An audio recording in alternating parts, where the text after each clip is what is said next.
Welcome back. وقفے سے پہلے آپ امریکی سفیر رچرڈ آلسن کے ساتھ ہماری گفتگو سن رہے تھے اور اس گفتگو میں انہوں نے طالبان اور حکومت کے درمیان جو مذاکرات ہو رہے ہیں اس پہ بھی بات کی، ڈرون حملوں پہ بھی بات کی، پرویز مشرف پہ بھی بات کی، بہت سے موضوعات پہ بات ہوئی ہے. اور اب ہمارے ساتھ موجود ہیں ہمارے معزز مہمان لیفٹیننٹ جنرل ریٹائرڈ طلعت مسعود صاحب، ڈیفنس اینالسٹ ہیں، اور امبیسڈر ایاز وزیر صاحب. آپ دی نیوز میں لکھتے بھی ہیں اور آپ ایک دانشور بھی ہیں، تجزیہ کار بھی ہیں. طلعت مسعود صاحب، امبیسڈر آلسن یہ کہہ رہے تھے کہ انہوں نے کوئی کمنٹ تو نہیں کیا، کوئی پوزیشن نہیں لی حکومت اور طالبان کے مذاکرات پہ، لیکن انہوں نے یہ کہا کہ ہم چاہتے ہیں کہ پاکستان کی حکومت اپنے ملک میں اپنی رٹ قائم کرے اور قانون کی بالادستی ہونی چاہیے. تو دوسری طرف جو آج پہلا راؤنڈ ہوا حکومت اور طالبان کے مذاکرات کا، اس میں فیصلہ ہوا ہے کہ مذاکرات پاکستان کے آئین کے اندر رہ کے ہوں گے. کیا کمنٹ کریں گے آپ؟ دیکھیے، میرے خیال میں انہوں نے وہی پوزیشن دہرائی جو پہلے ہمیشہ وہ کہتے رہے ہیں، اور میرے خیال میں ایک طریقے سے پاکستان کی بھی یہی پوزیشن ہے کہ پاکستان اپنی جو ریٹ ہے وہ قائم کرنا چاہتا ہے، حکمرانی اپنے علاقوں پر. اور یہ ایک پاکستان کے لیے ایک بہت بڑا ڈائلما ہے ایک طریقے سے، اس لیے کہ دیکھیے جب تک پاکستان کے اندر پناہ گاہیں ہوں گی اور وہ پناہ گاہوں سے افغانستان پر یا دوسرے ٹروپس کے اوپر حملے ہوتے رہیں گے تو پھر ظاہر ہے کہ وہ ایک بین الاقوامی پھر سطح پر یہ معاملات جو ہیں وہ ڈسکس ہوتے ہیں، اور اس کا جو خطرہ ہوتا ہے اس کی وجہ سے پاکستان پر منفی اثرات ہوتے ہیں. ایک تو یہ پناہ گاہیں پاکستان کے اوپر خود استعمال ہوتی ہیں اٹیکس کے لیے، اور پاکستان کے لیے بہت مضر ہیں. پاکستان یہی چاہ رہا ہے کہ بات چیت کے ذریعے معاملات کو حل کیا جائے اور اپنی رٹ قائم کی جائے بات چیت کے ذریعے. اگر وہ نہیں ہوتی ہے تو پھر پاکستان کو شاید ملٹری آپریشنز بھی کرنا پڑے، حالانکہ وہ مجبوری کے تحت کرے گا. تو میرے خیال میں یہ جو امریکن پوزیشن ہے یہ کوئی نئی نہیں ہے، یہ ان کی پرانی پوزیشن ہے، اور یہ نیٹو کے تمام ممالک کی یہ پوزیشن ہے. چین کی بھی یہی پوزیشن ہے، اور آپ نے دیکھا کہ روس کی بھی یہی پوزیشن ہے. ٹھیک ہے. اور ہم یہ چاہیں گے ایک پاکستانی کی حیثیت سے بھی کہ ہم اپنے پورے ملک کے اوپر ہماری حکومت جو ہے وہ اپنی رٹ قائم کرے. اچھا ایاز وزیر صاحب، میں نے یہ واشنگٹن پوسٹ کی جو سٹوری ہے اس کے حوالے سے ان سے پوچھا کہ ایک بہت لمبا وقفہ آ گیا ہے ڈرون حملوں میں، تو کیا یہ واشنگٹن پوسٹ کی یہ خبر درست ہے کہ یہ جو ڈرون حملے آج کل رکے ہوئے ہیں تو اس کی وجہ یہ ہے کہ نواز شریف صاحب کی حکومت نے امریکہ سے درخواست کی ہے کہ ذرا حملے روکیں، ہم نے طالبان سے مذاکرات کرنے ہیں، انہوں نے اس کی تردید نہیں کی؟ دیکھیں سفیر صاحب کی کن کن باتوں پہ کمنٹس کیے جائے، میں ایک دوسری بات تک کمپیریزن کر کے دن اسی سے اس کا نتیجہ بھی اخذ ہو جائے گا. انہوں نے کہا جب آپ نے پریزیڈنٹ مشرف کے بارے میں پوچھا تو یہ ان کے الفاظ ہے، we do not take position on matters which are under judicial review, کہ وہ معاملات جو عدالت کے اندر ہو اس پہ ہم پوزیشن نہیں لیتے. اگر وہ نہیں لیتے تو پھر شکیل افریدی کا قصہ بھی تو عدالت کے اندر ہے، اس پہ پوزیشن کیوں لیے؟ یہاں تو کلیئر کٹ تضاد ہے.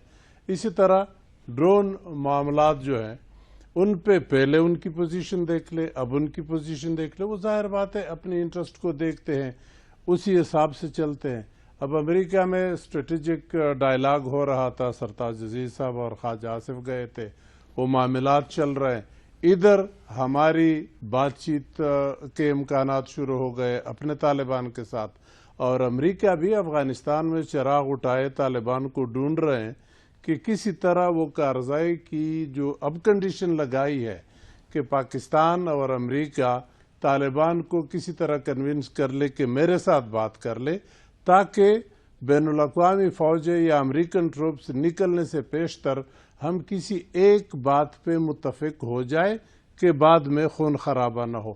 تو اس لحاظ سے بھی اگر دیکھا جائے تو میں سمجھتا ہوں یہ اب امریکہ کے انٹرسٹ میں ہے کہ پاکستان کے جو اب نیا نام فاٹا کو ملا ہے شورش زدہ علاقہ، اس علاقے میں بھی امن آ جائے، اور اس علاقے میں بھی یہ آپ کو آج یہ جو حکومت اور طالبان کی کمیٹیوں کے مذاکرات ہوئے اس میں جو شورش زدہ علاقوں کی اصطلاح استعمال کی گئی ہے یہ آپ کو ناگوار گزری ہے؟ نہیں، ناگوار اس لیے گزری ہے کہ شورش زدہ صرف فاٹا ہے یا پوری خیبر پختونخوا بھی ہے یا کراچی بھی ہے؟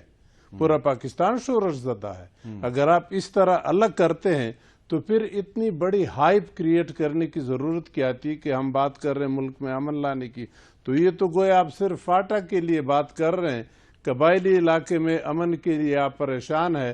خیبر پختونخوا میں جو ہوتا ہے ہونے دو، کراچی میں جو ہوتا ہے ہونے دو. پنجاب میں اگر مرکز تو تقریباً ادھر بھی خاصی بڑی ہے, اگر ادھر گڑبڑ ہوئی تو پھر اس کو کون سنبھالے گا؟ یہ منطق مجھے سمجھ نہیں ہے. جی طلعت مسعود صاحب, آپ کیا کہیں گے کہ یہ جو شورش زدہ علاقوں کی اصطلاح جو استعمال ہوئی ہے, یہ صرف فاٹا کے لیے استعمال ہوئی ہے, یہ درست ہے؟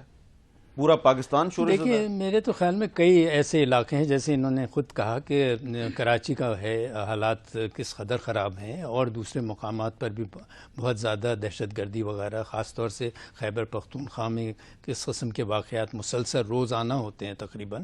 بلوچستان کے حالات بہت خراب ہیں. تو یہ تمام جگہ ایسی ہیں جہاں یہ مسلسل وارداتیں ہو رہی ہیں. لیکن اصل جو مسئلہ ہے وہ اس وقت سب سے جو اہم مسئلہ ہے جو تحریک طالبان پاکستان سے متعلق ہے, وہ ہے علاقہ اپنا فاٹا کا. تو اس لیے انہوں نے فاٹا کے اوپر زیادہ زور دیا ہے, اور ان کی یہ کوشش ہے کہ اگر فاٹا کے حالات ٹھیک ہوں اور حکومت کی حکمرانی وہاں قائم ہو تو اس کے جو مثبت اثرات ہیں وہ پورے ملک کے اوپر ہوں گے. ٹھیک ہے. اچھا, یہ جو رچرڈ آلسن صاحب نے پرویز مشرف کے بارے میں جو بات کی ہے, آپ یہ نہیں سمجھتے کہ کل پرویز مشرف صاحب کو عدالت میں پیش ہونا ہے, اور آج امریکن امبیسڈر کہہ رہے ہیں کہ جب وہ پاکستان کے صدر تھے تو ہمارے ان کے ساتھ اچھے تعلقات تھے, اب وہ پاکستان کے صدر نہیں رہے اور یہ معاملہ جو ہے عدالت میں زیر سماعت ہے, ہم اس پہ کمنٹ نہیں کریں گے. تو وہ جو ایک پرسیپشن تھا کہ امریکہ ابھی بھی مشرف صاحب کو سپورٹ کر رہا ہے, وہ پرسیپشن ختم نہیں ہو گیا؟ دیکھیے میں اس کو اس طریقے سے دیکھتا ہوں کہ جو ایمبیسڈر ہوتے ہیں نا, جب یہ بات چیت کرتے ہیں خاص طور سے میڈیا پر, تو وہ بہت محتاط ہوتے ہیں, اور وہ ایسی کوئی چیز نہیں کہتے جس سے کہ پھر وہ ایک کنٹروورسی شروع ہو جائے. اور پھر دوسری بات یہ ہے کہ ان کو دو چیزیں دیکھنی پڑی. جب آپ نے یہ بڑا اچھا سوال کیا, آپ نے تو بڑا جامع ان کا انٹرویو کیا ہے, اس میں انہوں نے مشرف صاحب کے دو چیزیں تھیں. ایک تو یہ کہ یہ تاثر دینا تھا پاکستانیوں کو کہ دیکھیے ہم اپنے پرانے دوستوں کو بھولتے نہیں. انہوں نے جو اس وقت ہماری حمایت کی اور ہماری سپورٹ کی, تو ہم اس کو خیر مقدم کرتے ہیں اور اس کو ایک اچھی نظر سے دیکھتے ہیں. یہ ماضی کا جو ہمارے روابط ہیں, اب آپ کا اور ان کا معاملہ ہے, ہم اس میں مداخلت کریں گے تو ان کے لیے بھی مشکلات ہوں گی, مشرف صاحب کے لیے بھی اور آپ کے لیے بھی. تو ہم آپ سے تعلقات خراب نہیں کرنا چاہتے, یہ آپ کا معاملہ ہے اور آپ اس کو ڈیل کیجئے. اچھا ایاز وزیر صاحب, آپ امبیسڈر آلسن صاحب نے جو مشرف صاحب کے بارے میں کہا ہے, آپ اس پہ کیا کمنٹ کریں گے؟ میں تو یہی سمجھا کہ کوئی خاص پوزیشن اس نے مشرف صاحب کے ذات کے بارے میں نہیں لی, بلکہ یہ تاثر شاید جو میں سمجھا دیا کہ اس کے ساتھ آپ نے جو کرنا ہے, جو عدالت کی کارروائی ہوگی اس پہ نہ ہمیں اعتراض ہے نہ ہمیں خوشی ہے. آپ کا گویا ان اے وے آپ کا اپنا اندرونی مسئلہ ہے. انفیکٹ یہ بہتر ہوتا اگر وہ خود یہ کہہ لیتے کہ یہ اندرونی مسئلہ, اس پہ میں کمنٹ نہیں کرنا چاہتا, لیکن وہ ذرا زیادہ چلے گئے جس میں سے کچھ الفاظ میں نے بھی اس کے نوٹ کر لیے. تو یہ گویا آپ کا اندرونی مسئلہ ہے. مشرف صاحب کے ساتھ آپ کی عدالت یا آپ کی حکومت جو کرتی ہے ہم اس پہ پوزیشن نہیں لیتے. اچھا, اور جو شکیل آفریدی کے بارے میں نے 3 سوال کیے, تو شکیل آفریدی پہ وہ کہہ رہے ہیں کہ جی ہماری پوزیشن ویل نون ہے, کوئی نئی بات نہیں کی انہوں نے. شکیل آفریدی کے بارے میں تو امریکن کی position yes that way he is right, وہ تو ویل نون ہے. انہوں نے کہا کہ ان کے حساب میں دنیا کے دہشت گرد کے بارے میں اگر اس نے مدد کی ہے تو یہ اچھا کام کیا ہے, غلط کام نہیں کیا. اس لیے آپ کو کہتے ہیں کہ آپ اس کو چھوڑ دے, نکال دے, لیکن ہم کہتے ہیں کہ نہیں, وہ ہمارے قوانین اور آئین کے خلاف ورزی ہوئی ہے, وہ ہمارا اندرونی مسئلہ ہے, ہم خود سے ڈیل کریں گے. تو اس پہ تو پوزیشن ان کی کلیئر ہے. اچھا جنرل صاحب, یہ جو کرزئی صاحب سیکیورٹی ایگریمنٹ پہ دستخط نہیں کر رہے, تو اس پہ سوال کا جو جواب دیا ہے امبیسڈر آلسن صاحب نے, اس میں بٹوین دی لائن وہ کچھ کہہ گئے ہیں؟ دیکھیے ان کا یہ سب مقصد تھا کہ ہمارے لیے اور پاکستان کے لیے بھی یہ مفید ہوگا اگر وہ BSA سائن کرتے ہیں, بائی لیٹرل سیکیورٹی ایگریمنٹ.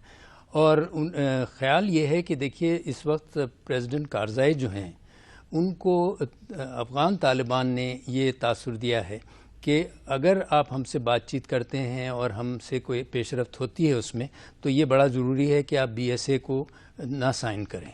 اور میرے خیال میں کارزائی صاحب یہ بھی سمجھتے ہیں کہ ان کا اگر ہسٹری میں نام لکھا جائے گا تو بہت خراب ہوگا اگر وہ BSA سائن کرتے ہیں.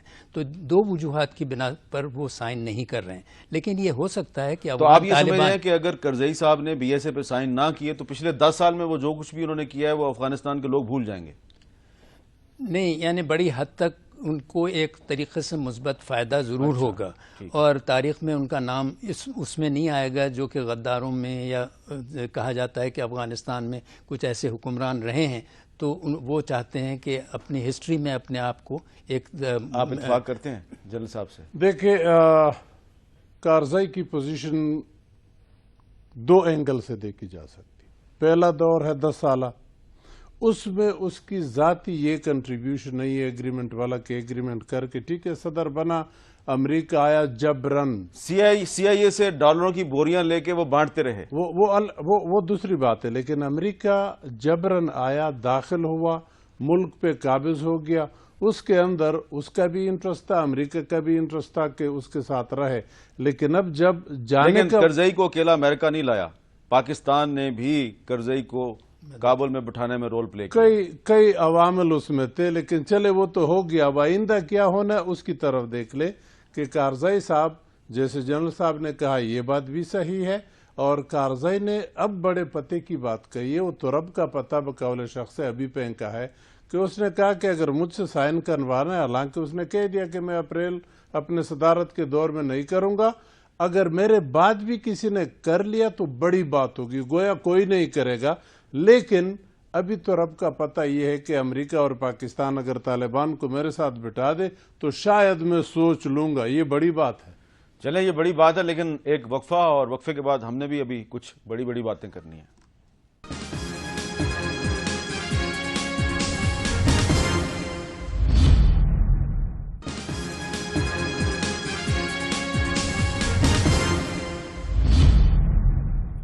وقفے کے بعد کیپٹل ٹاک میں دوبارہ خوش آمدید. جنرل طلعت مسعود صاحب، آج جو حکومت اور طالبان کی کمیٹیوں کے درمیان پہلی باضابطہ ملاقات ہوئی، اس میں کچھ پازیٹیو ڈیولپمنٹس ہیں. ایک بڑی پازیٹیو ڈیولپمنٹ یہ ہے کہ دونوں اطراف نے اس پہ اتفاق کیا ہے کہ کوئی ایسی کارروائی نہ کی جائے جس سے امن کا جو پروسیس ہے اس میں رکھنا پڑے.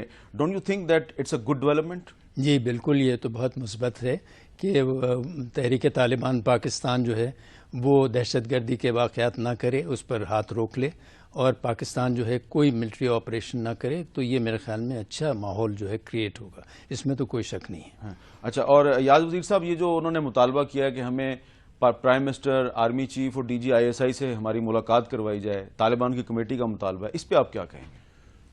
میرا تو خیال ہے کہ یہ قبل از وقت ہے، بلکہ اس سے بہتر یہ ہوتا کہ یہ دونوں ٹیمیں، دونوں کمیٹیاں چلے جاتے. ٹرائبل ایریا کے 7 ایجنسیاں ہیں، ہر ایک ایجنسی میں کم از کم ایک رات ٹہر لیتے، لوگوں سے انٹریکٹ کر لیتے. صرف ان لوگوں سے نہیں جو پولیٹیکل ایجنٹ یا آرمی افسر وہاں کے لے آئے، ذرا بازار بھی نکل جاتے، عام لوگوں سے مل لیتے، تاثر کلیکٹ کر لیتے.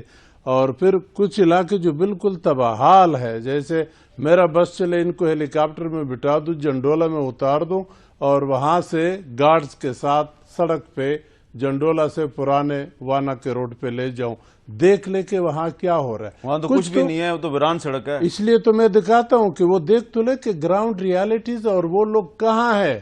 اس علاقے، اس ایریا سے سارے مسودوں کو آپ نے دربدر کر لیا، ڈی خانہ اور ٹانکا اور کراچی تک پھیل گئے پڑے ہیں. اب اس علاقے کے لیے آپ بات کرتے ہیں. نارتھ وزیرستان پہ خدا نخواستہ یہ فیل ہو گئے تو آپریشن کریں گے، اور نارتھ وزیرستان انہوں نے دیکھا بھی نہیں ہے، جاتے بھی نہیں ہے، نہ ان لوگوں کو شامل حال کرتے ہیں، اور پھر کل فیصلہ کر لیں گے کہ جی معاملہ خراب ہو گیا، حملہ کرتے. ان لوگوں کو شامل تو آپ کو یہ لگ رہا ہے کہ الٹیمیٹلی ملٹری آپریشن ہوگا؟ اگر اس طرح چل رہے ہیں جیسے ہے، مجھے تو لگتا ہے جیسے اتمام حجت ہے. اتمام حجت ایسے تقریباً لگ رہا ہے. طلعت مسعود صاحب، یہ جو طالبان کی کمیٹی نے کہا کہ ان کی پرائم منسٹر، آرمی چیف اور DG/ISI سے ملاقات کروائی جائے، اس پہ کیا کہیں گے آپ؟ دیکھیے میرے خیال میں بہت قبل از وقت ہے، اور ان کا سارا مقصد اس سے یہ ہے کہ اپنا جو لیوریج ہے اس کو بڑھایا جائے. یعنی ایک طریقے سے وہ اپنے آپ کو لیجیٹمائز تو مسلسل کر رہے ہیں، اور ایک قوت جو ہے وہ سیاسی لحاظ سے بھی اپنی بڑھانا چاہ رہے ہیں، اور اس کے لیے سپیس چاہتے ہیں. تو جب اگر فرض کیجئے کہ یعنی یہ تو بالکل ہی میں نہیں سمجھتا کہ حکومت اس پر راضی ہوگی. ایک لحاظ سے وہ یہ تاثر دینے کی کوشش میں ہے کہ ایک طرف تو ریاست ہے، اور دوسری طرف جو غیر ریاستی ادارے ہیں ان کا بھی اسٹیٹس جو ہے. Sorry for my interference. جی، مولانا سمیع الحق صاحب سے تو تھوڑے دن پہلے وزیر اعظم صاحب ملاقات کر چکے ہیں. تو اب دوبارہ وہ اگر مولانا عبدالعزیز اور پروفیسر ابراہیم صاحب کے ساتھ مل لیتے ہیں تو کیا حرج ہے؟ نہیں، وہ ان کا تو نہیں کہہ رہے ہیں، وہ تو میرے خیال میں ان کی بات نہیں کر رہے ہیں، انہی کی بات کر رہے ہیں۔ نہیں، اگر یہ جو ہے یہ تو مسلسل، یہ تو ہیں ہی پاکستانی، اصل جو بات چیت ہوگی دیکھیے نا، تو میں اچھا یہ پاکستانی ہے، طالبان پاکستانی نہیں ہے؟ نہیں، یہ میرا یہ کہنے کا ان کے نمائندے نہیں، میرا پاکستانی مطلب ہے کہ یہ جو ہے یہ تو ان کا ایک طریقے سے سیاسی عام ہے، اچھا، یعنی پولیٹیکل عام ہے، وہ بھی ایک لوز عام ہے، یہ بھی نہیں کہ کوئی فارمل قسم کا ہے، ایک انفارمل، مطلب یہ کہ ان کی سوچ میں اور ان کی سوچ میں ایک لحاظ سے سیاسی لحاظ سے شرعی لحاظ سے کچھ ہم آہنگی ہے، لیکن یہ جو گروپ ہے یہ تو چاہتا ہے کہ ہر لحاظ سے ہم پرامن طریقے سے معاملات کو حل کریں، یعنی مولانا صاحب وغیرہ یہ لوگ جو ہیں یہ بندوق کے زور پر معاملات کو حل کرنا چاہ رہے تھے، تو یہ جو گروپ ہے ان کا جو سیاسی ایک طریقے سے ان سے ہمدردی رکھتا ہے، وہ یہ چاہتے ہیں کہ معاملات جو ہیں بات چیت کے ذریعے حل ہوں۔ تو آپ کو فیوچر کیا نظر آ رہا ہے؟ تو میں سمجھتا ہوں کہ اب دیکھیے میں اس وقت کوئی وہ نہیں کر سکتا، اس لیے کہ جب میں دیکھوں گا کہ ایاز وزیر صاحب کہہ رہے ہیں اتمام حجت ہے، الٹیمیٹلی آپریشن ہوگا، یہ کہہ دیا انہوں نے۔ نہیں دیکھیے آپریشن تو جس طرح جا رہے دیکھیے میری ویو بیسڈ ہے، جو کچھ آج ہوا اگر اس طرح انہوں نے ڈائلاگ کرنے ہیں، میں نے تو یہاں تک سنا ہے کہ شاید ایک رکن سرکاری ٹیم کا باہر دنیا کے دورے پہ جا رہا ہے، تو شاید یہ ڈائلاگ پھر کچھ دن ڈیلے ہو جائے گا، تو باہر جانا بہت ضروری ہے، یہ معاملہ حل کرنا شاید اتنا ضروری نہ ہو۔ اگر اس طرح ہینڈل کرنا ہے یا پھر اس کے پیچھے ہاتھ پکڑنا ہے کہ جی ہمیں پرائم منسٹر سے ملوا دو، پہلے تو ذرا قصہ تھوڑا سا نیرو ڈاؤن تو کر لو، حکومت اور طالبان کو ذرا قریب تو لے آؤ۔ آپ کا مینڈیٹ تو پہلے دن یہ تھا، اب اس مینڈیٹ سے ہٹ رہے ہو، کہتے ہمیں فلانے سے ملا دو، فلانے سے ملا دو، ادھر وہ آپ کی یہ بات مان لیں گے؟ چلے فار ایگزامپل آپ نے جنرل راحیل صاحب سے یا وزیر اعظم صاحب سے ملاقات کروا بھی لی، تو ادھر ٹھیک ہے کیا ہوگا؟ جی لاسٹ کمنٹ، فیوچر کیا نظر آ رہا ہے آپ کو ٹاکس کا؟ دیکھیے میں تو سمجھتا ہوں کہ اس وقت تو بڑا مشکل ہے کہنا، مجھے تو ایسا لگتا ہے غیر یقینی حالات ہیں دونوں طرف، کوشش ضرور ہے دونوں کی، یہ میں کہہ دوں آپ سے، لیکن جو اختلافات ہیں اور جس طریقے سے دونوں کے ذہن ہیں وہ بڑے مختلف ہیں، اس لیے مجھے زیادہ توقع تو نہیں ہے، میں آپ سے سچ کہتا ہوں مجھے توقع نہیں ہے، لیکن پھر بھی میں سمجھتا ہوں یہ جو انہوں نے آخری ایک ٹرائی کرنے کی کوشش کی ہے، خدا کرے کہ یہ کامیاب ہوں، لیکن اگر نہیں ہوتے ہیں تو ریاست اور ملک جو ہے وہ زیادہ اہم ہے، اور ان کو اسی لحاظ سے کارروائی کرنی پڑے گی تاکہ ملک کو ایک نارمل ملک ہو جہاں لوگوں کی اور عوام کی حفاظت ہو سکے۔ بہت بہت شکریہ طلعت مسعود صاحب، جناب ایاز وزیر صاحب، لیکن کچھ ہمیں پازیٹیو جو پہلو ہیں ان پہ زیادہ توجہ دینے کی ضرورت ہے۔ پہلی جو مثبت بات ہے وہ یہ ہے کہ دونوں اطراف نے اس پہ اتفاق کیا ہے کہ امن کے خلاف کوئی کارروائی نہ کی جائے، اور سب سے اہم ترین بات یہ ہے کہ دونوں اطراف نے اتفاق کیا کہ مذاکرات پاکستان کا جو 1973 کا آئین ہے اس کے دائرہ کار کے اندر رہ کے مذاکرات ہوں گے، یہ ایک بہت ہی پازیٹیو بات ہے۔ اب آپ سے اجازت لینے سے پہلے میں آخر میں آپ کو ایک پیغام کے بارے میں بتانا چاہتا ہوں۔ اس وقفے کے دوران مجھے ایک پیغام موصول ہوا ہے اختر مینگل صاحب کا، جو کہ بلوچستان نیشنل پارٹی کے سربراہ ہیں، اور انہوں نے میری توجہ دلائی ہے جو کل کا پروگرام تھا جس میں ہم نے کشمیر میں جو لاپتہ افراد کی گمنام قبریں ہیں اس پہ بات کی تھی، تو انہوں نے مجھے یاد دلایا ہے کہ آج ان کے بھائی اسد اللہ مینگل اور اس کے دوست احمد شاہ کی 38ویں برسی ہے، اور اسد اللہ مینگل اور احمد شاہ کو 1976 میں کراچی سے فوجی کمانڈوز نے اغوا کیا تھا، اور بعد میں ذوالفقار علی بھٹو صاحب نے اپنی کتاب ریومرڈ اینڈ ریئلٹی میں یہ لکھا کہ ان دونوں کو شہید کر دیا گیا اور ان کی جو لاشیں ہیں وہ غائب کر دی گئیں۔ تو یہ تو بھٹو صاحب اس وقت وزیر اعظم تھے تو یقیناً ان کے پاس صحیح خبر ہوگی۔